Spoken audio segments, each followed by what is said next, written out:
Olá, pessoal, tudo bem com vocês? Sejam bem-vindos, para mais uma aula de educação física. Eu sou a professora Fernanda, e vamos iniciar aí o conteúdo referente ao quarto bimestre, tá bom?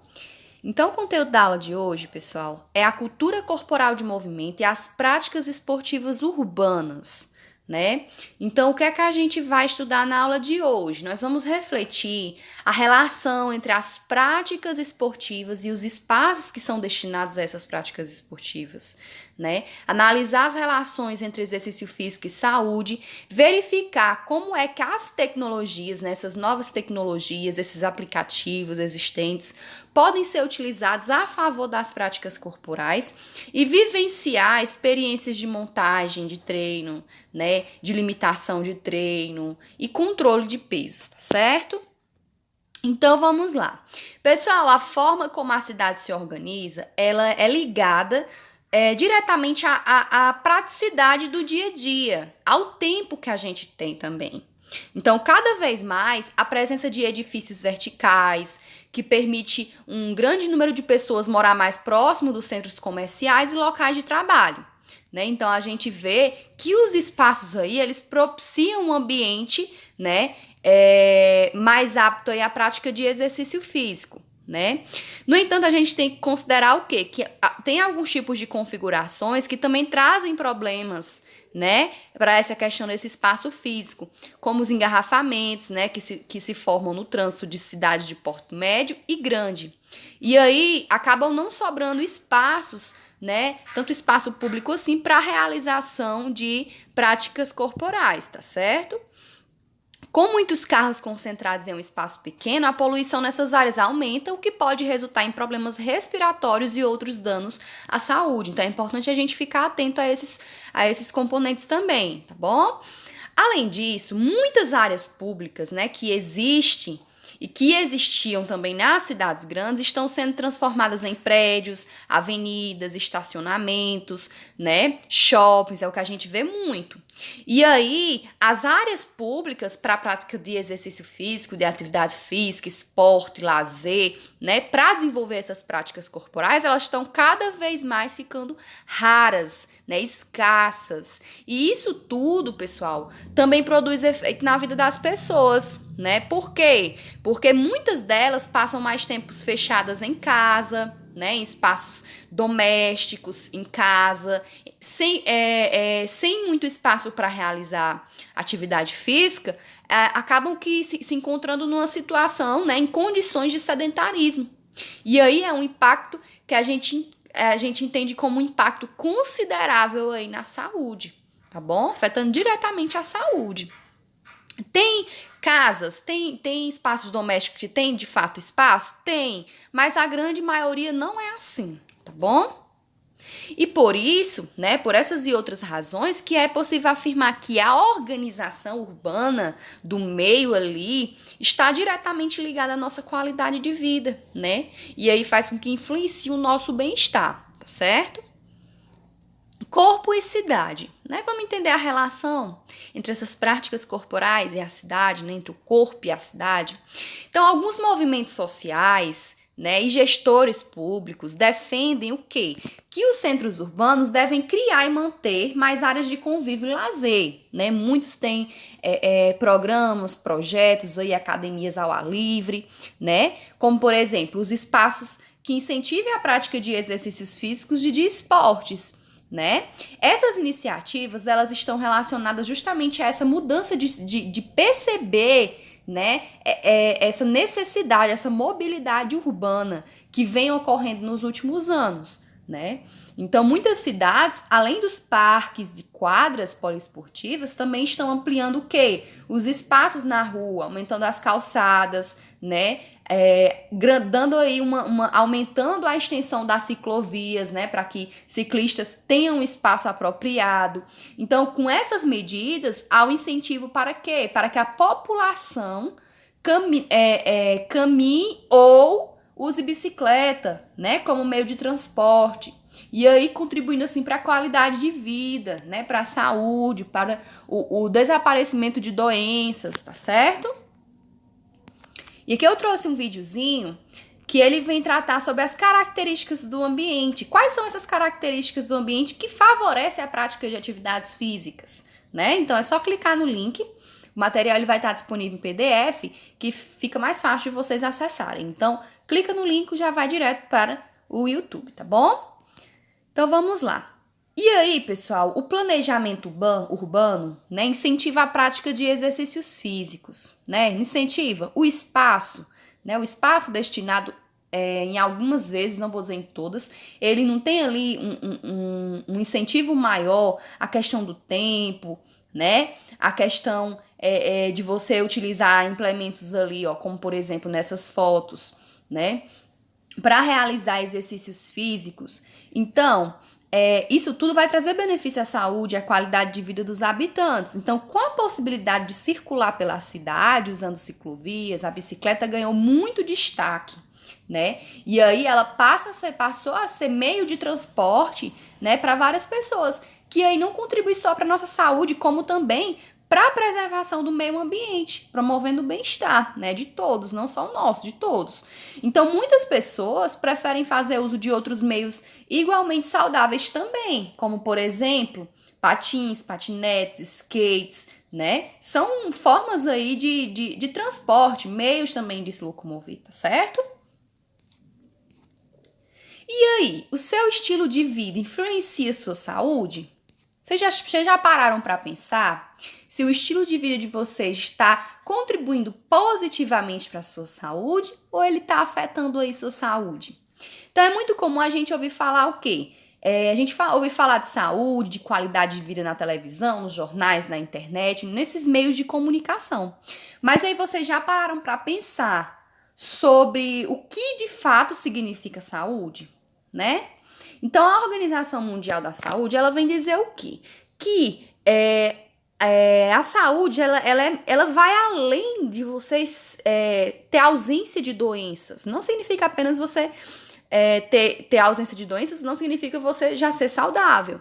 A saúde, ela envolve um aspecto bem mais amplo, né?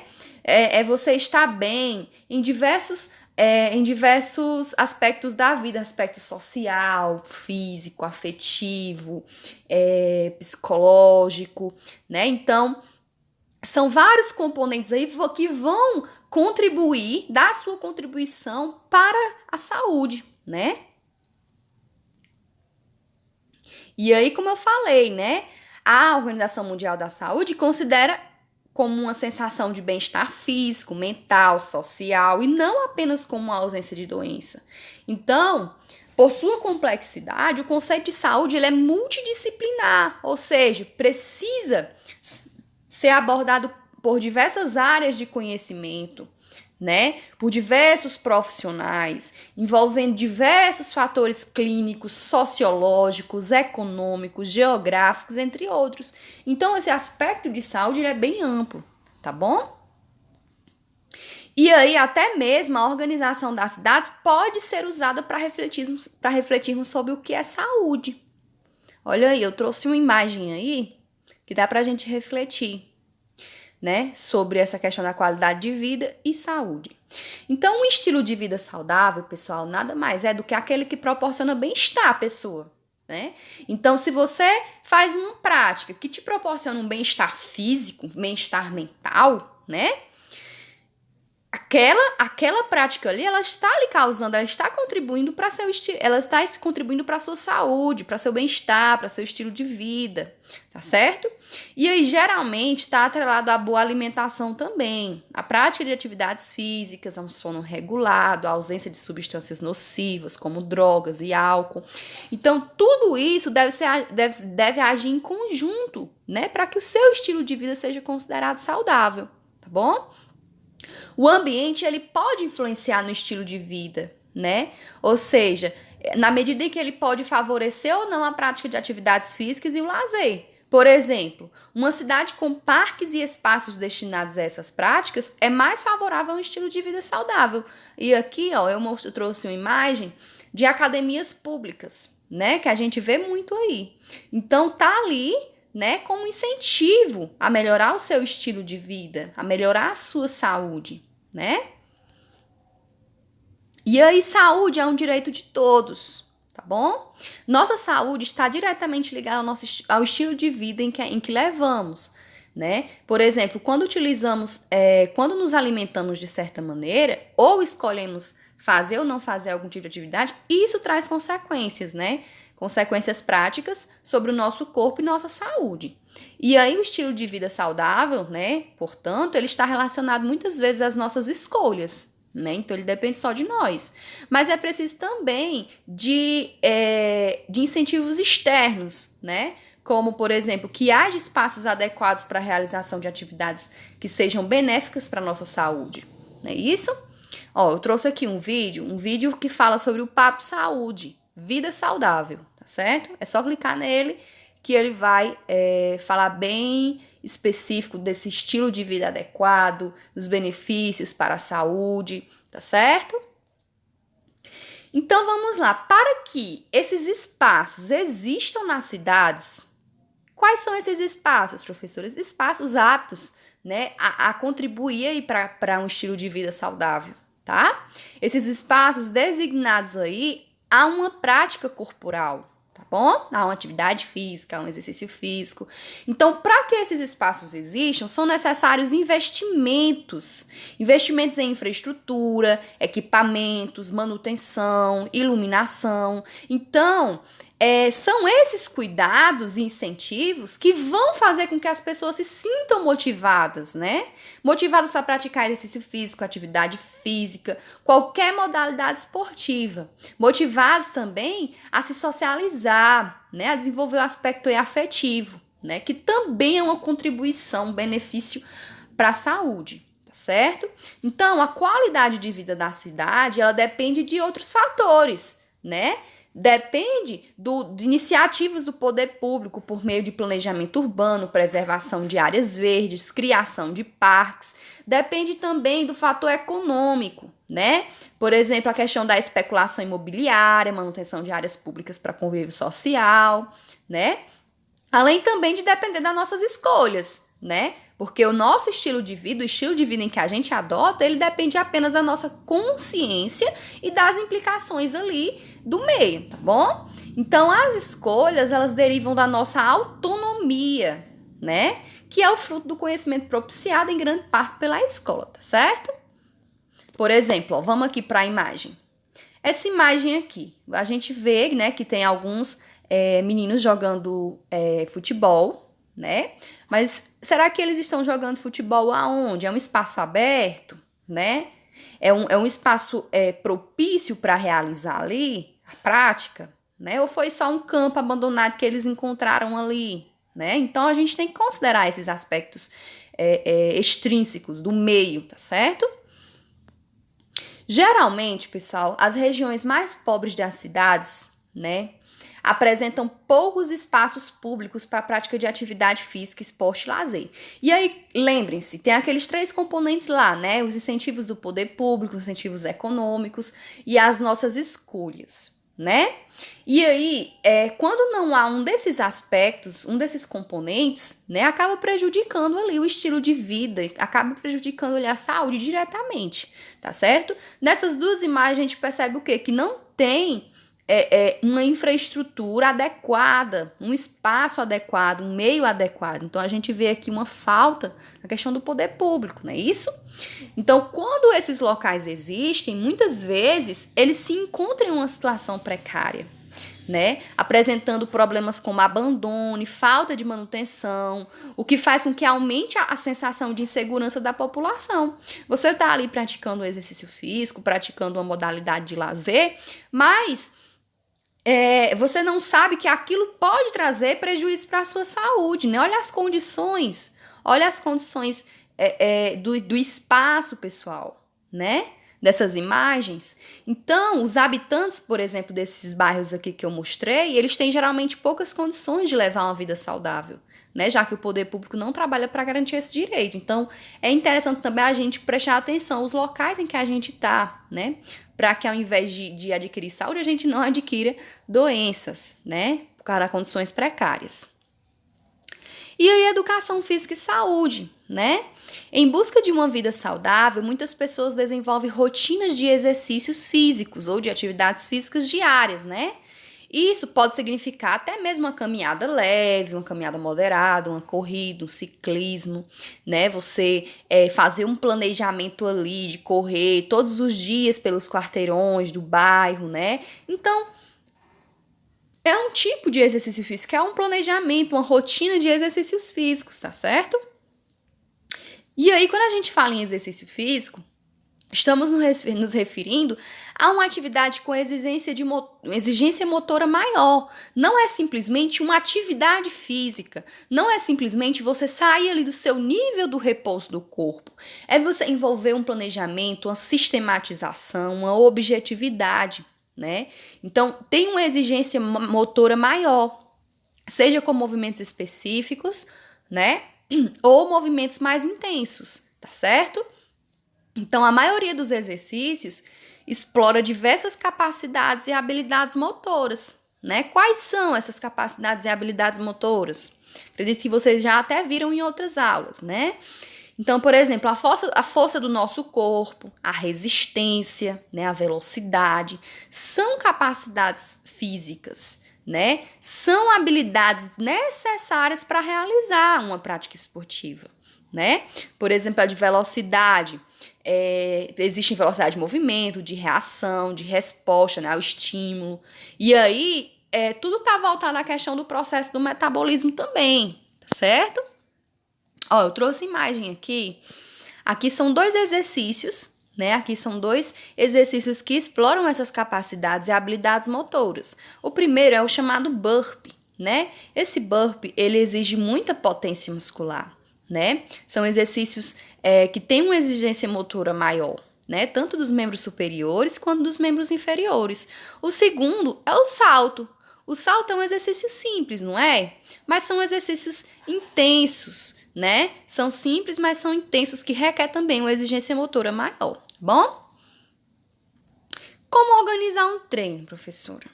Pessoal, a gente viu os princípios do treinamento, né? Os princípios, eles são a base para todo treinamento, né? Então, além disso, devemos considerar o quê? A individualidade do sujeito, né? O biotipo do sujeito, condições fisiológicas, né? Biológicas. Então, o exercício físico compõe a prática corporal, que a gente denomina de quê? De treino, tá?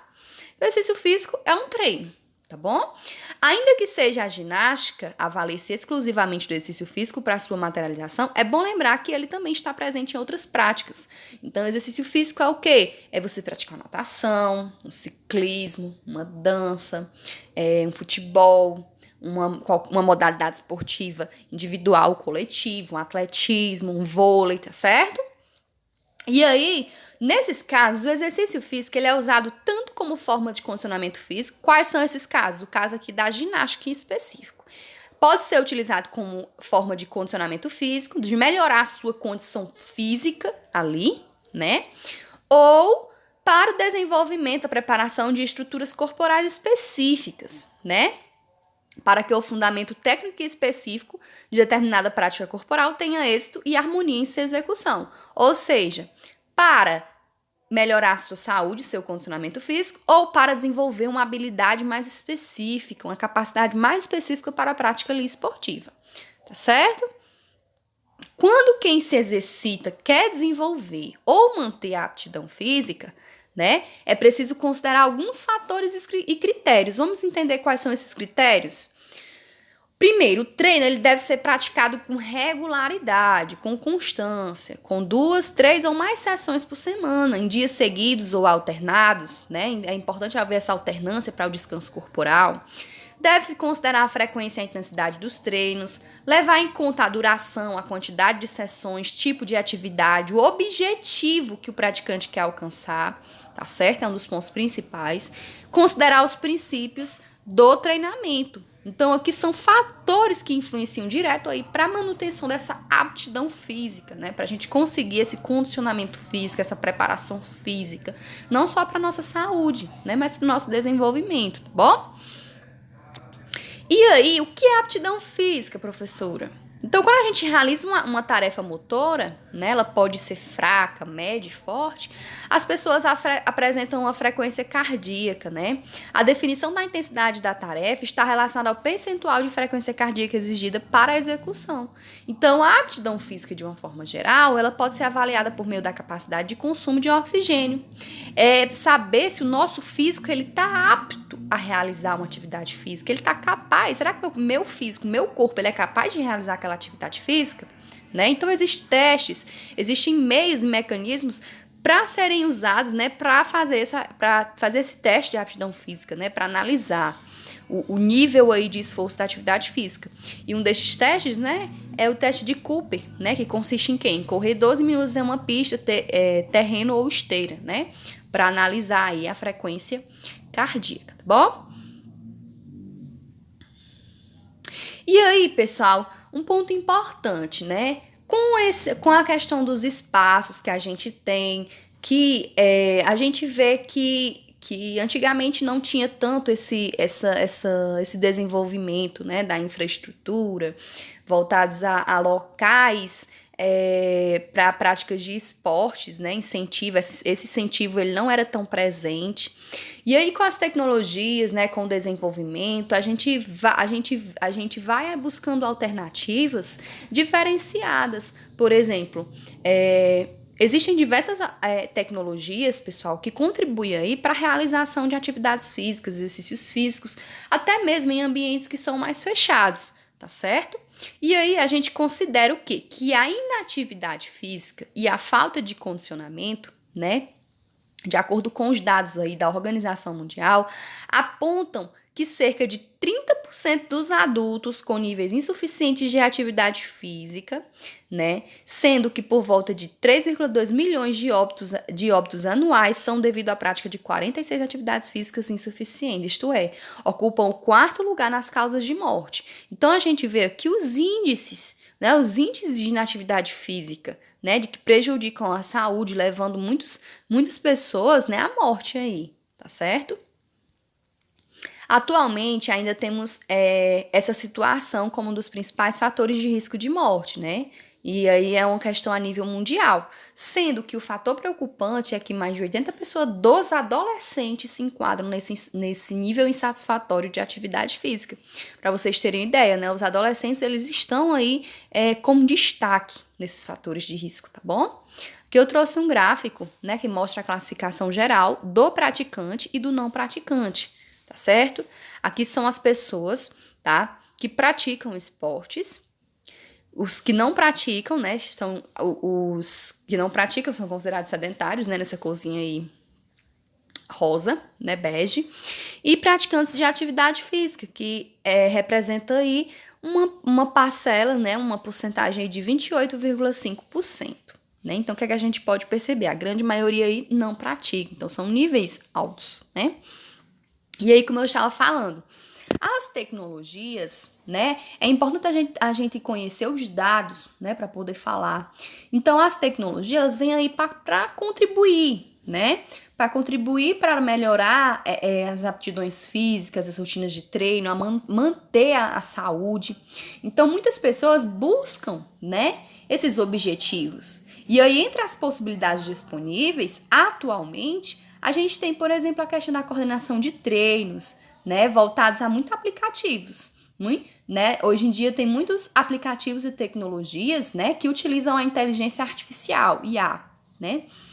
Nos últimos anos, pessoal, profissionais da saúde, engenheiros de software, né, vêm trabalhando juntos no desenvolvimento de aplicativos que utilizem a inteligência artificial para auxiliar na elaboração de treinamentos físicos e de monitoramento do treinamento físico. Então, por exemplo, a gente viu muito nesse contexto pandêmico, nesse período, né, que as pessoas passaram a buscar outros meios para realizar exercícios físicos, né, muitos aderindo aí os mecanismos tecnológicos, né, no caso, esses aplicativos, tá certo? Geralmente, pessoal, esses aplicativos estão disponíveis em smartphones e usam conhecimentos, por exemplo, da fisiologia, da educação física, da nutrição, para auxiliar aí no controle de aspectos importantes, né, para a saúde do treino, né? Como a queima de caloria, né? O controle de ingestão de água, o controle de alimentação, né? Então, são mecanismos aí que vão estar ajudando para a saúde, tá bom? Ajudando a saúde do indivíduo. Como produto de consumo personalizado, esses aplicativos, eles recorrem, né, a machine learning, que é aprendizado de máquina, que dispõe de recursos para reconhecer os hábitos de cada usuário e então elaborar um plano de treinamento personalizado que lhe traz mais benefícios, tá certo? Então, a inteligência artificial, né, a IA, ela possibilita esses aplicativos, né, que têm essa autonomia e tomem decisões inteligentes voltadas à saúde. E assim, quando aplicamos as rotinas alimentares, os treinos, né, a IA replica as habilidades cognitivas dos seres humanos, por exemplo, identificando os padrões, incorporando informações novas, ajudando aí na redução dos erros, aumentando a possibilidade de alcançar a maior precisão em certas atividades, né? E aí, o compartilhamento desse desempenho dos treinos é estimulado por meio de quê? Por meio das redes sociais disponíveis nos aplicativos, né?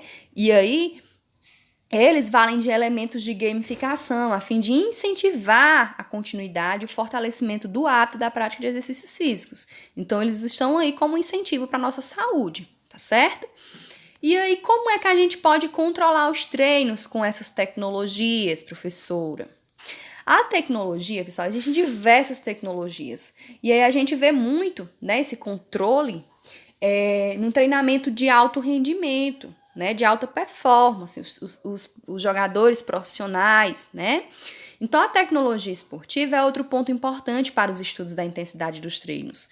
E aí existem diversos testes, né? Testes de função cardiorrespiratória, teste físico, né? Então, existem testes que são realizados em esteiras, em bicicletas, né? Que também avaliam aí o VO2 máximo de um indivíduo, né? Geralmente esses testes eles são realizados com apoio de tecnologia computacional e de laboratório. Então eles analisam aí, né, a condição física do indivíduo. Então o VO2 máximo ele corresponde o quê? Ao volume de oxigênio que é consumido pela pessoa durante a prática ali da realização de um exercício físico, né? Esse exercício ele pode ser aeróbico, né, como uma corrida, por exemplo, né? Ou seja, porque ele vai exigir bastante oxigênio ali do nosso corpo. E aí ele é frequentado geralmente, né, para avaliar o condicionamento físico do atleta, já que representa da melhor forma a capacidade aeróbica da pessoa. Então a sigla VO2 máximo significa o quê? Volume de oxigênio máximo, ou seja, que o corpo pode suportar ali na prática. E expressa especificamente a capacidade que o corpo tem de captar o oxigênio da atmosfera e fazer chegar aos seus músculos durante o esforço físico. Então, quanto maior for o VO2 máximo, o volume de oxigênio do indivíduo ali, maior será a capacidade de pegar esse oxigênio disponível e melhor o desenvolvimento na prática, né? E aí, a atividade em si ela vai ser mais eficiente. E aí depende de quê? Da capacidade respiratória, circulatória e dos níveis de treinamento ali do atleta, né? Da pessoa, tá bom? Vou deixar aqui um videozinho para vocês se aprofundarem mais sobre o que é o VO2 máximo, tá certo? Vai falar bem detalhado. E aí, pessoal, vamos lá para os indicadores da tarefa motora, né? O que é necessário, né, como indicador, como fator para a tarefa motora ali? Como eu falei, a duração da sessão do treino, ou seja, o volume, a intensidade, né? O que mais? A intensidade, ela é fraca, ela é média, ela é forte, para a gente considerar ali o VO2, a frequência cardíaca, né? Os tipos de exercícios são bastante importantes também, se é um exercício aeróbico, anaeróbico, se é uma isometria ou não, né? Em que o indivíduo está sendo utilizado ali, o que é que ele está realizando ali como implemento para realizar aquele exercício. Então, em programas de aplicativos, por exemplo, né, com base informadas os dados que são informados dos usuários, como massa corporal, altura, idade, sexo, né, problemas de saúde. Então, geralmente, esses aplicativos, eles lançam uma base de dados, né, que o usuário ele tem que fornecer. A partir daí, né, a inteligência artificial propõe um tipo de treino específico, né, identificando as necessidades, gasto de energia e a carga dos treinos, né. Além disso, também do tempo e da duração, tá bom? Então, todos esses indicadores são importantes para que o exercício físico tenha efeito na aptidão física em geral do indivíduo. Então, a presença constante de oxigênio, né, como fonte de energia é fundamental. Pessoal, é importante falar também que, professora, então quer dizer que essas tecnologias, essa inteligência artificial, esses aplicativos são suficientes? Não, não são. Eles não substituem, pessoal, um profissional da área. Eles não substituem de forma nenhuma. Eles estão ali como alternativas, né? Para que a gente possa aderir em situações específicas, em que a gente não pode, né, buscar ali um profissional, né, no momento. Mas, em primeiro lugar, pessoal, a gente buscar o apoio de um profissional capacitado, tá bom? Então, quando isso ocorre, a atividade é caracterizada como aeróbica. A atividade física com exercícios anaeróbicos também pode contribuir na aptidão física geral, né? Pessoal, o que diferencia da aeróbica, atividade física aeróbica, como anaeróbica? A aeróbica requer mais oxigênio no nosso corpo, né? São maratonas, né? Atividades mais assim. E anaeróbicas não, né? A gente consome menos oxigênio. Por exemplo, a musculação, né? A natação. Então, são consideradas atividades anaeróbicas, tá bom? Em um treino, dependendo do objetivo que se pretende alcançar, os dois tipos de exercícios são recomendados, tá certo? E aqui, ó, eu mostro um exemplo aqui. Aqui são o número de sessões semanais que a gente pode estar realizando, o tipo da intensidade dessa sessão, fraca, média e forte, a depender do tempo e duração, né, que o indivíduo ali está praticando. Percentual de frequência cardíaca máxima, até 40%, 60% a 80%, e duração em minutos, tá certo? Então, a frequência cardíaca é a velocidade do ciclo cardíaco, medido pelo número de contrações do coração por minuto. Então, ela pode variar de acordo com as necessidades físicas do organismo. E aí, qual é a sua frequência cardíaca ideal, né, para a prática de exercício físico? Antes de tudo, né, pra gente saber, a gente precisa compreender o que é uma frequência cardíaca ideal, né? Essa frequência, ela varia de acordo com uma série de características, entre elas a idade, né, o sexo. Então, com o passar do tempo, a tendência é que essa frequência cardíaca diminua, né? Em oposição aos recém-nascidos, o índice, ele geralmente é mais alto.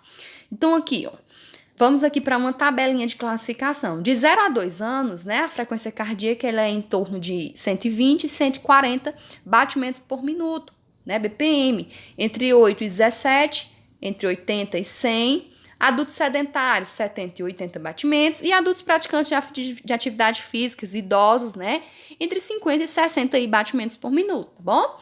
Então vamos lá, como é que a gente calcula essa frequência cardíaca? Como é que a gente pode descobrir a nossa frequência cardíaca, né, para a realização da prática de atividade física?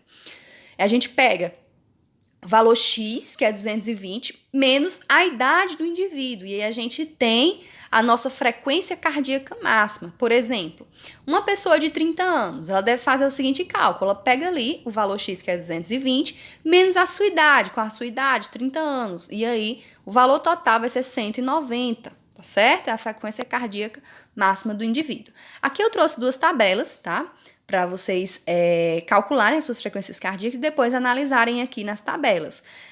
Lembrando que a classificação é de acordo com a idade e com o sexo, tá bom? Então ela vai variar. Então essa primeira tabela é a tabela de frequência cardíaca máxima para homens em repouso, tá bom?